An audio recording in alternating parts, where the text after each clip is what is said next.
Good morning po sa atin lahat. Ingat po tayo sa nangyayari sa ating bansa ngayon. Siguro naman ay lahat tayo apektado ng nangyayari. Pero sa totoo lang, isa po ako sa may pinagdaanan nung mangyari.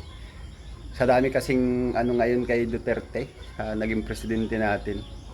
O sa totoo, nung una na dumaan ako sa maling hakbang ng buhay ko, nagalit ako kay Duterte, yung ganun. Pero sa makatuwid, nung umupo siya, sa 6 na taon na panungkulan niya at nakatikim ako ng pangulungan, dun ko napag-isip-isip na mali yung nagawa ko. At hanggang sa paglaya ko, dinala ko yun. Hindi ko man nawala ng biglaan. Ambisyo, pero malaki ang pinagbago ko. Yun talagang nagkaroon ako ng takot. Kaya isa yan si Duterte sa duman sa buhay ko na nagbago at nagpabago ng buhay ko. Kaya wag natin siyang husgahan yung mga nangyari sa buhay natin. Aminin lang natin yung pagkakamali natin at maiintindihan natin. Sana makasurvive ang dating presidente natin na si Digong. Kaya ako nga, andito na sa matinong buhay, sa totoong buhay. Oo, mahirap, pero kaya naman. Magsumikap lang tayo. Tsaka sana maging maayos na ang lahat.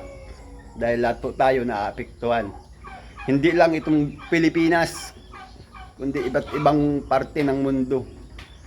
Ay naku, pray lang po. Tatay Digong, kaya mo yan. Alam namin, babalik ka. Iintayin namin ang pagbabalik mo. Ano't anuman pong mangyari, sa'yo pa rin kami. Salamat po sa nagdaan na panahon para sa'yo. Dahil marami kang pinabago at nagbago. At isa po ako dun. Dumaan po ako dyan sa prosesong yan.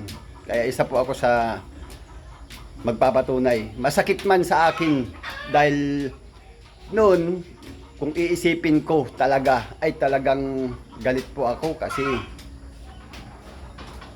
nangyari yun sa buhay ko. Pero nung luminaw ang isip ko, minulat ko ang totoong mata, ang totoong katotohanan, mali pala ako. Kaya ito ako nagpapasalamat sa Diyos, tsaka dyan sa nagdaan kay Duterte na binabatikos natin. Yung mga nagbabatikos kay Duterte, pag-isip po tayo, pag-isipan natin masyado, wag tayong magusga. Hanggang dyan lang po. Maraming salamat po.